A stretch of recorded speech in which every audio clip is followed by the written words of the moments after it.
कमी उत्पन्नातून सुद्धा तुम्ही खूप सारी संपत्ती कशी निर्माण करू शकता याच्यावरती हा व्हिडिओ मी आज बनवला आहे. खूप साऱ्या लोकांचं म्हणणं असतं की सर आमचं उत्पन्न फार कमी आहे, तुम्ही जे एक्झाम्पल देता 10,000 20,000 रुपये महिन्याला वाचवायचं तेवढा तर कदाचित आमचा पगार नाही आहे, मग कसं काय आम्ही गुंतवणूक करायची. तर मित्रांनो, हा व्हिडिओ फक्त तुमच्यासाठी आहे. शेवटपर्यंत हा व्हिडिओ पहा आणि नक्कीच जर या चॅनलवरती नवीन असाल तर अशा नवीन नवीन व्हिडिओसाठी चॅनलला सबस्क्राईब जरूर करा. मित्रांनो, श्रीमंत होण्यासाठी जास्त उत्पन्न असण्याची गरजच आहे असं काही नाही. असलं तर उत्तम, तुम्ही हमेशाच ॲक्टिव्ह उत्पन्न वाढवण्याचा प्रयत्न केलाच पाहिजे. पण जर तुमचं ते वाढत नसेल तरीसुद्धा खूप छोट्याशा इन्व्हेस्टमेंटने सुद्धा तुम्ही डिसिप्लिन ठेवून खूप मोठी संपत्ती निर्माण करू शकता. आणि ही संपत्ती कशी निर्माण करायची याच्यावरती मी बोलणार आहे. मित्रांनो, उत्पन्न आणि संपत्ती प्रत्येक वेळेला आपलं असतं की जास्त उत्पन्न म्हणजे संपत्ती, पण कमी उत्पन्न असलेसुद्धा लोकसुद्धा संपत्ती निर्माण करू शकतात. आणि भारतामध्ये किंवा जगामध्ये आजच्या तारखेला जर 100 लोक करोडपती आहेत, अरबपती आहेत, त्या लोकांचा जर सर्वे केला तर असं लक्षात येईल की 100 पैकी 80 लोक हे सेल्फ मेड बिलियनियर आहेत.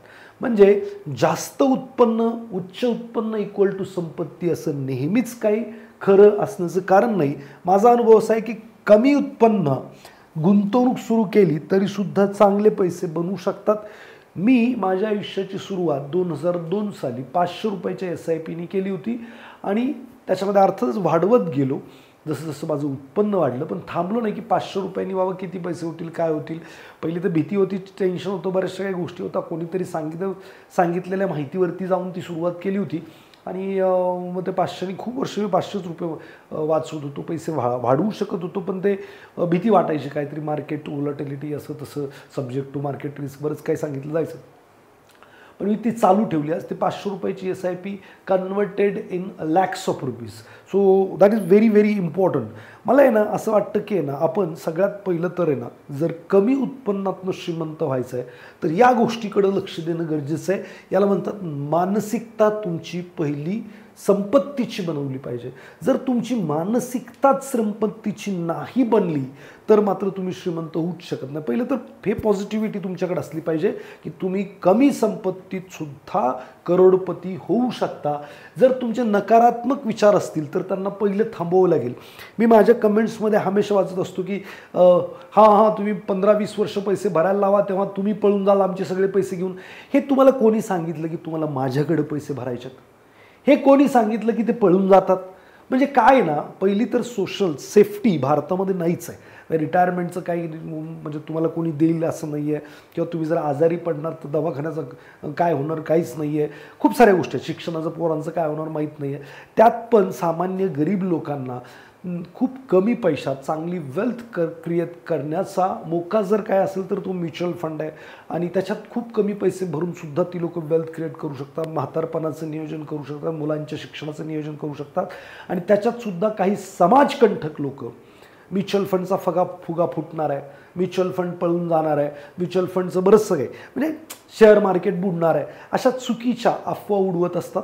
आणि आपण साधे भाबडी लोक कोणतीही माहिती न घेता त्याच्यावरती विश्वास ठेवत असतो. आणि जे जेन्युइन लोक आहेत, जे तुम्हाला साक्षर करण्याचा प्रयत्न करत आहेत, त्यांना तुम्ही निग्लेक्ट करत असता. सगळ्यात पहिलं तर निगेटिव्ह विचार थांबवा. पहिलं तर समोरचा व्यक्ती काय म्हणतोय, त्याच्यात काय तथ्य आहे. बघा, एकाच माणसावर विश्वास ठेवा असं मी म्हणत नाही. गुगल बाबा या काळातले सगळ्यात महान पोचवे महात्मा आहे, उनके साथ बात करेल. जी काही माहिती मी इथं देतोय ती खरंच तितकीशी रास्त आहे का? गुगलवरती टाकलं तर तुम्हाला त्याच्याबद्दल बऱ्याचशा माहिती मिळतील आणि त्या जर मॅचिंग करत असतील तर कुठेतरी ते योग्य आहे. मी गुंतवणूक करायचं पुरेसे उत्पन्न मिळवू शकत नाही, हा जो निगेटिव्ह विचार आहे, किंवा गुंतवणुकीची पात्रतेचीच माझी उत्पन्न नाही आहे, हा पण निगेटिव्ह विचार आहे. किंवा ते पळून जातील, हा पण निगेटिव्ह विचार आहे. नाही, माझ्या आयुष्यात करोडपती होणं शक्यच नाही. म्हणजे हे जे काही निगेटिव्ह ते बाजूला ठेवा आणि सकारात्मक विचारांनी सुरुवात करा. माझ्याकडे जे आहे त्याच्यातसुद्धा सर्वोत्तम संपत्ती निर्माण होऊ शकते, असा विचार तुम्ही ठेवणं खूप गरजेचं आहे. आणि जर तुम्ही तो ठेवला तर मित्रांनो, साधं सोपं मी तर म्हणेल की नाही, इथं जिंकतं काय तर तुमची शिस्त, तुमची निरंतरता, तुम्ही किती कमी करताय किती जास्त करताय, 10,000 सुरुवात केली, 2 वर्ष केलं आणि परत बंद केलं, त्याला काही मिनिंग नाही. मी आत्ताच जानेवारीचा डेटा वाचला 2025चा की साधारणपणे 100 SIP नवीन सुरू झाल्या तर 106 बंद झाल्या, किंवा त्यांनी सांगितलं की बाबा 64 का 65 लाख SIP बंद झाले because of market volatility. Market खाली गेलं तर लोकांनी बंद केलं. मित्रांनो, जी लोक सुरुवात करतात, मोठ्या रकमेने सुरुवात करतात, कोणाच तरी ऐकून इन्स्पिरेशन घेऊन सुरुवात करतात, त्यातले फक्त 11% लोक 5 वर्ष टिकतात. मग प्रश्न असा पडतो की यार एवढं सुंदर इन्स्ट्रुमेंट आहे जिथं 15-20 वर्ष जर तुम्ही गुंतवणूक करत राहिलात, शिस्तीने गुंतवणूक करत राहिलात तर करोडपती होणं लाजमी आहे, होणारच आहात. पण किती लोक होतात, किती लोक थांबतात? बरेचसे लोक म्हणतात एवढे वर्ष कुठं असतात. मग तुम्ही घराचं कर्ज काढता ते काय 2 वर्षासाठी काढता? 2-3 वर्षात काढून बंद करून संपवून टाकता. मित्रांनो, पोरांचं शिक्षण करायचं 10-20 वर्ष करायला लागतं, घराचं हप्ते 10-20 वर्ष, त्याला बांधिलकी चालतं. मग गुंतवणुकीला जर छोटे छोटे पैसे असतील त्याला जर बांधिलकी दिली तर मी गॅरंटी देतो की तुमची वेल्थ तयार होईल. मी काय गॅरंटी देतो? कारण माझा तो अनुभव आहे. बघा तर सही. बरं, मी तुम्हाला म्हटलं का सगळं घरदार विकून पैसे टाका? फार छोट्या पैशातनं सुरुवात करा. जसा अनुभव वाढेल, जशी माहिती पाण्यात पडल्यानंतर कळायला सुरुवात होईल, आणि एकदा कळायला सुरुवात केल्यानंतर मग तुम्हाला जे काही बरोबर वाटतं, योग्य वाटतं ते करा. तर सगळ्यात महत्त्वाचं म्हणजे शिस्त आहे. उत्पन्न ठीक आहे, कमी जास्त असू शकेल, नियमितता अतिशय महत्त्वाची आहे. बघा, 500 रुपयाची जरी सुरुवात केली तरी तुमचे काही वर्षांमध्ये पैसे लाखोंमध्ये कन्वर्ट होतात. साधं सोपं एक्झाम्पल आहे. जर तुम्ही सुरुवात 500 रुपये महिना केली, 5 वर्षानंतर तुमचे पूर्ण पैसे वाढायला सुरुवात करतील, चांगले जोरदार, आणि 10 वर्षानंतर तुमचे पैसे लाखांमध्ये कन्वर्ट होतील. 20 वर्षानंतर, 30 वर्षानंतर पैसे करोडोंमध्ये कन्वर्ट होतील. आता बरेचसे महाभाग इकडे हे पण म्हणणार, निगेटिव्हिटी ते माहीर आहे त्यांची, म्हणजे PhD आहे त्याच्यामध्ये, की 30 वर्षांनी करोडोंचं करायचं काय? मित्रांनो, तेव्हाच खरी पैशाची गरज आहे. कारण आज तुम्ही 30 वर्षाचे आहात, पुढच्या 30 वर्षांनी तुम्ही रिटायर व्हाल, म्हातारे व्हाल, शरीर काम करण्याच्या लायक नसणार आहे, आणि त्यावेळेला खरी पैशांची गरज आहे. बरं, त्याचं व्हॅल्यू निश्चितच चांगलं असेल, काहीच नसण्यापेक्षा तर नक्की बेटर असेल. सो हे विचार बाजूला ठेवा. आणि 500 रुपयांनी जर करोडोमध्ये कन्वर्ट होत असेल तर 500चे तुम्ही होऊ शकता ना 10% इन्क्रीमेंट करू शकाल, तर ते चांगले 1 करोड, 5 करोड, 10 करोड असू शकतील. आणि मी माईट बी ते तुम्हाला सांभाळण्याच्या पात्रतेचे पण असतील. तर ह्या गोष्टींकडे थोडंसं दुर्लक्ष करा.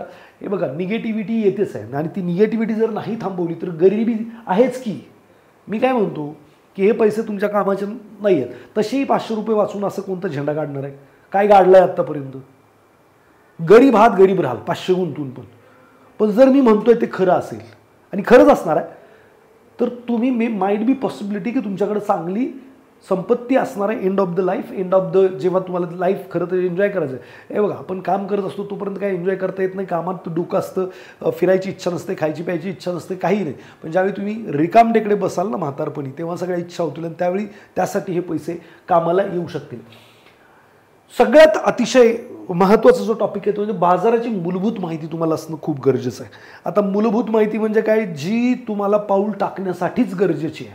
आता ती जर माहिती नसेल तर मात्र तुम्ही काय करता की चुकीचं, तुम्हाला जे चांगलं नाव वाटतं, ट्रेंडिंग नाव वाटतं, त्याच्यामध्ये पैसे गुंतवता. कोणी सांगतं त्याच्यामध्ये पैसे गुंतवता, नाही हे नाव लय भारी. मित्रांनो, जर मूलभूत माहिती तुमच्याकडं नसेल तर तुम्ही ट्रेडिंग असेल, इन्व्हेस्टिंगला कुठेही कदाचित म्हणजे काय म्हणतात की चुकीचे निर्णय घेऊ शकाल. नक्की काय, कसं आहे, किती आहे? बघा, तुम्हाला तर श्रीमंत व्हायचं त्यांनी. बघा, मी हमेशा म्हणतो की यार सगळ्यात पहिलं नातं आणि शेवटपर्यंत टिकणारं नातं जर तुमचं कोणाशी असणार आहे ना, तर ते असणार आहे पैशाबरोबर. बघा, आईवडिलांशी नातं सुरुवातीला होतं 20-25 वर्षापर्यंत असतं, त्यानंतर तेही सोडून जातात, वडेवर 30-35 वर्षानंतर सोडून जातात. बायकोचं नातं 25 वर्षानंतर सुरू होतं. पण पैसा सुरुवातीपासून जो असतो तो शेवटपर्यंत असतो. पैशाचं नातं जर कायमचं तुमच्याबरोबर आहे, जर तुम्हाला पैसा हा कायमचा साथी आहे, तर त्याच्याबद्दलची बेसिक्स माहिती तुमच्याकडे असणं मला वाटतं खूप खूप गरजेचं आहे. आणि ती जर माहिती तुम्ही नाही घेतली आणि तुम्ही नुसतंच स्वप्न बघत राहिलात मला श्रीमंत व्हायचं आहे, तर तसं नाही होणार. मग ती कुठूनही घ्या. माझ्यासारखी लोक आहेत मार्केटमध्ये, मी स्वतः तुम्हाला लिटरेट करण्यासाठीच उभा आहे, प्रयत्न करतो आहे. बऱ्याचशा लोकांना काहीही म्हणजे त्यांच्या पद्धतीने मी इन्शुरन्स विकायला चालू आहे, मी काय हे कर. मित्रांनो, विकायला मी काय आहे ना, तुम्ही काय घ्यायचं तुम्ही ठरवा ना. कुठं मापं काढली पाहिजेत, कुठं काय घेतलं पाहिजे हे कळलं पाहिजे.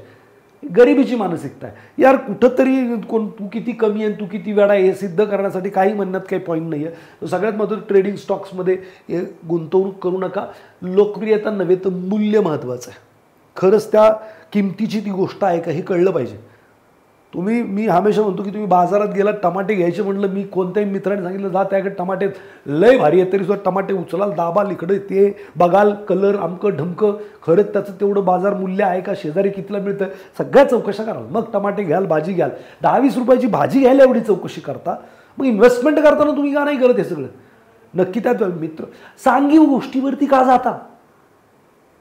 शिका ना थोडंसं. जर ज्या गोष्टीबरोबर नातं कायमचं आहे, तुमचं जन्मापासून मरेपर्यंतचं आहे, त्या गोष्टीबद्दलची माहिती तुम्ही घ्यायचं टाळता म्हणजे अवघड आहे. वाढ, कर्ज ह्या सगळ्या गोष्टी खूप महत्त्वाच्या असतात.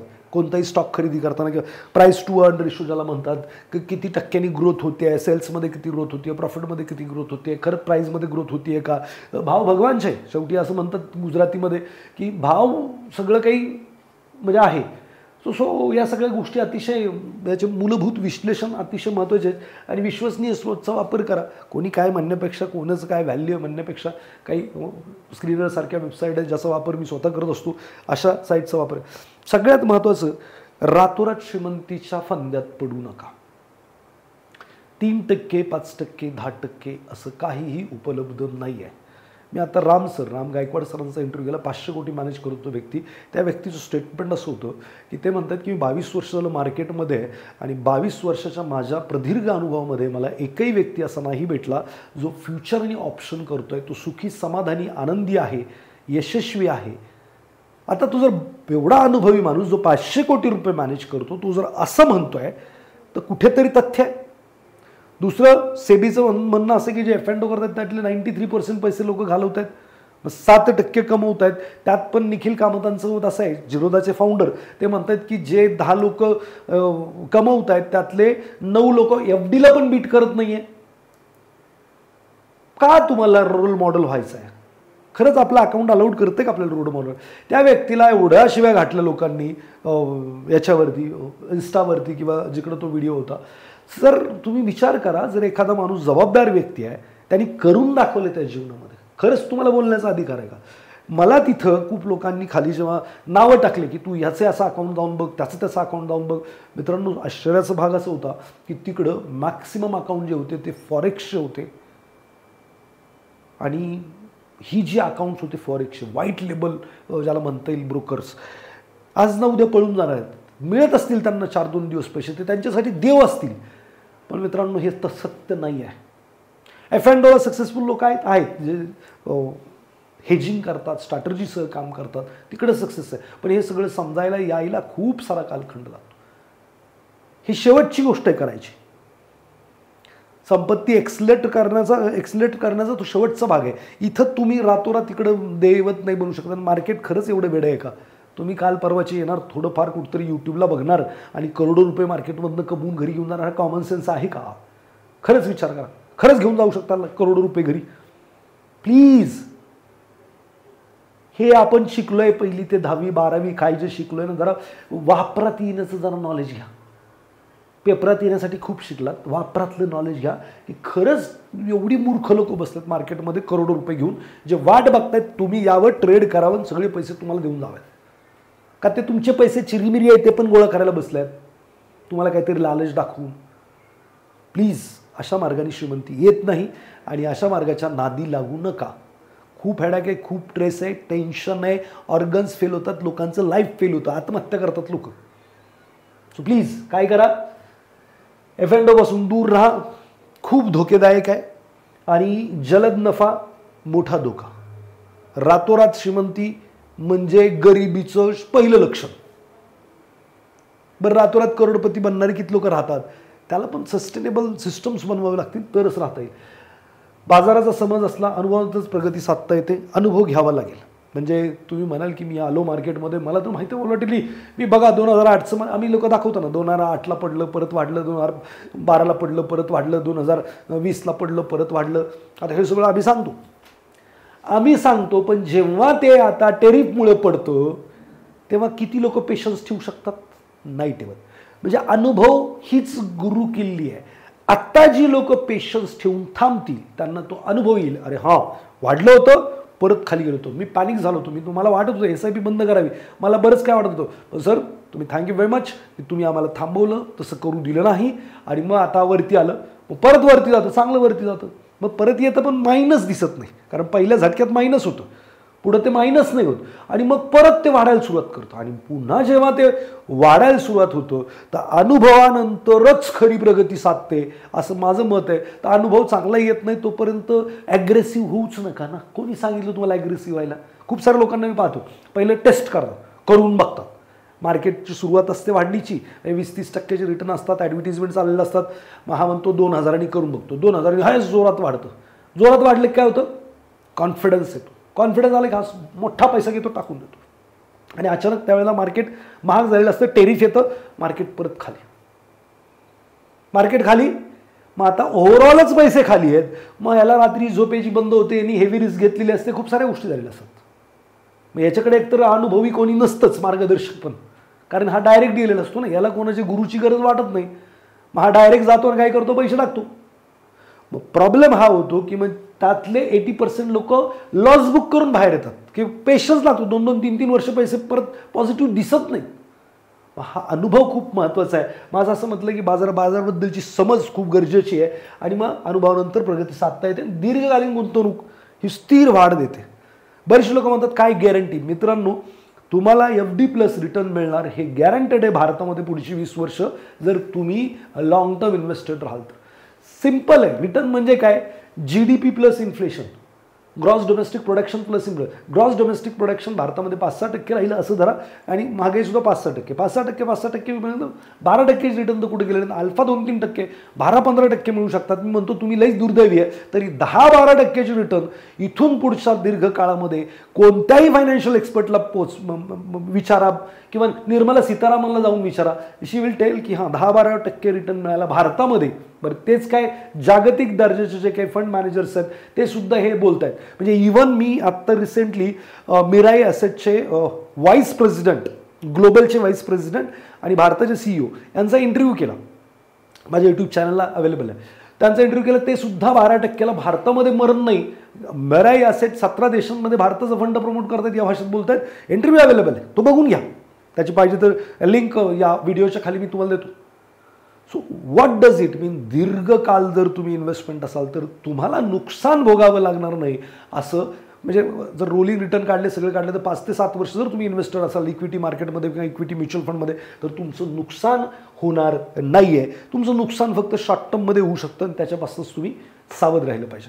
थोडंसं वयानुसार तुम्ही संपत्तीचं पण वाटप केलं पाहिजे. म्हणजे सगळ्याच एका ठिकाणी गुंतवणूक करून नाही चालणार. तुमच्याकडे इमर्जन्सी फंड पाहिजे, काही अडचणी आल्या, काही प्रॉब्लेम झालं तर बघ, मला काय काय अडचणी येऊ शकतात, मी आजारी पडू शकतो किंवा माझ्या घरातलं कोणीतरी आजारी पडू शकतो, पहिली अडचण. दुसरं, मी मरू शकतो, मी कमवता व्यक्ती आहे. मग एक्स्ट्रीम काय, याच्या पुढं काय अडचणी? ठीक आहे, ह्या 2 अडचणी झाल्या आणि माझ्या नोकरी जाऊ शकते, माझं उत्पन्न 4-6 महिन्यासाठी बंद होऊ शकतं, करोनासारखी परिस्थिती येऊ शकते. या 3 अडचणी आहेत. मग याला प्रिकॉशन जर घेतलं, मी 5-6 महिने जे काय माझे खर्च आहेत ते बाजूला काढून ठेवले. म्हणजे जर माझी नोकरी गेली तर 5-6 महिन्यात परत मिळायलाच पाहिजे, नाही तर इकॉनॉमी जाऊन पडायला पाहिजे. पहिलं तर टेन्शन मला दूर झालेलं आहे 5-6 महिन्याचं माझ्या. दुसरं, माझ्याकडे टर्म इन्शुरन्स पाहिजे आणि तिसरं, माझ्याकडे हेल्थ इन्शुरन्स पाहिजे, माझे जे काही डिपेंडन्स आहेत त्या सगळ्यांचा.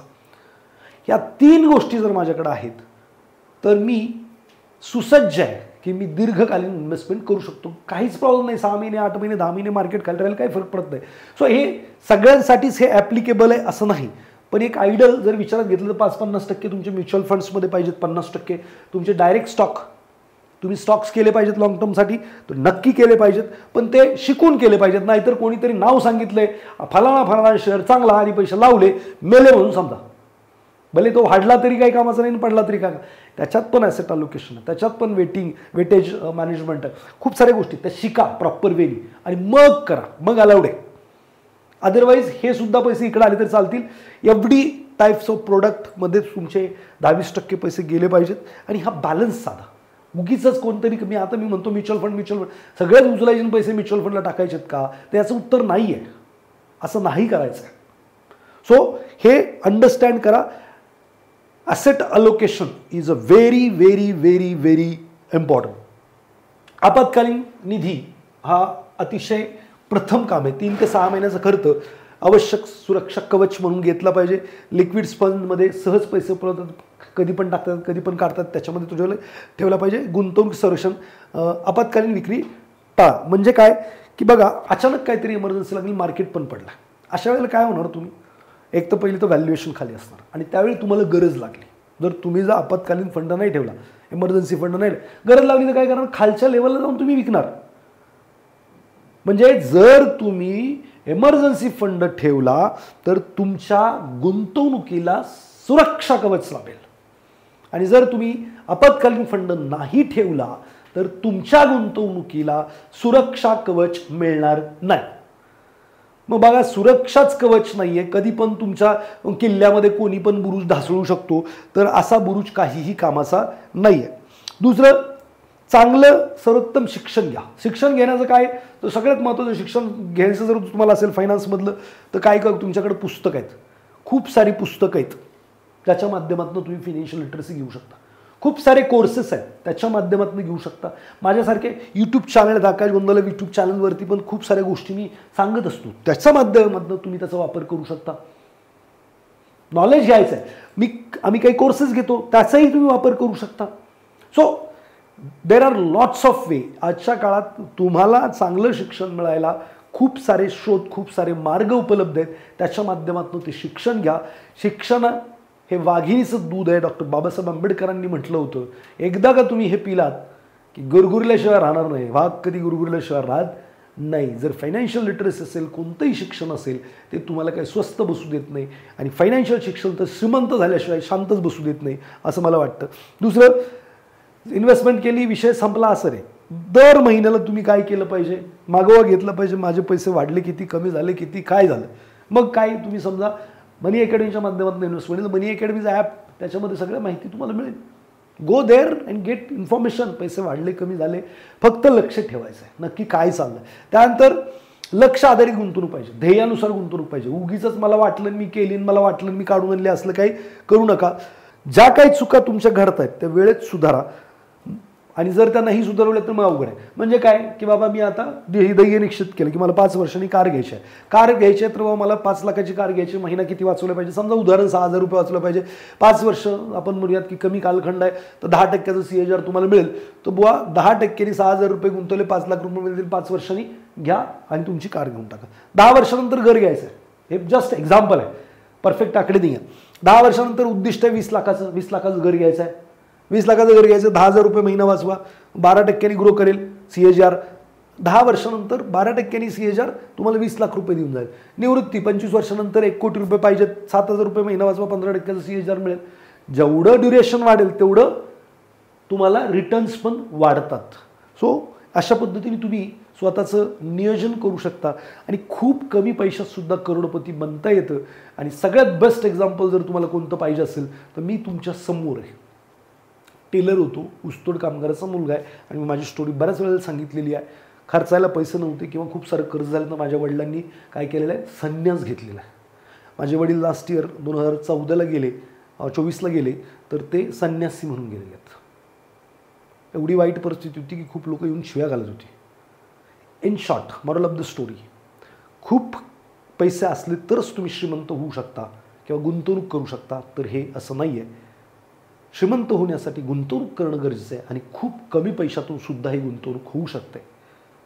तुम्हाला काय वाटतं, ह्या ज्या काही गोष्टी आहेत त्या जर तुम्ही वापरल्या तर तुम्ही श्रीमंत होऊ शकता का नाही, खाली मला कमेंट बॉक्समध्ये नक्की सांगा. जी लोक त्रस्त आहेत, त्यांना पण श्रीमंत व्हायचा मार्ग सापडत नाही, अशा लोकांना हा व्हिडिओ शेअर करा.